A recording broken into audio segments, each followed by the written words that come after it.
Magandang araw sa lahat. Ngayon ay tuturuan ko kayo kung paano maparami ang inyong mga followers sa inyong mga Facebook page. Una ay pumunta lamang tayo sa atong Facebook account. At mag-research tayo ng mga Facebook page, katulad ditong Reels to Reels, Follow to Follow group.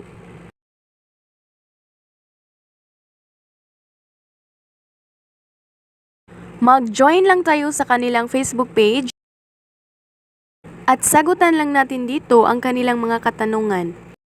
Nakadepende na po sa inyo kung ano ang inyong mga isasagot.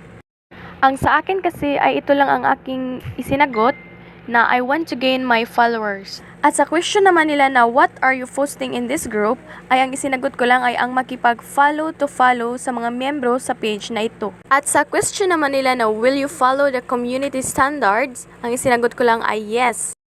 At ayan, nakapasok na tayo sa kanilang Facebook page. At ngayon ay pupunta tayo sa mga comment section sa mga members na nagpo-post sa page na ito. And as you can see mga ka-growing, ay makikita natin dito sa gitna ng kanilang pangalan ang kulay blue na follow.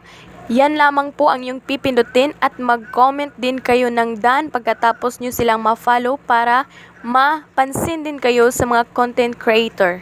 Ito lamang po ang aking ginagawa kaya umabot sa 6,000 followers ang aking Facebook account in just 1 month.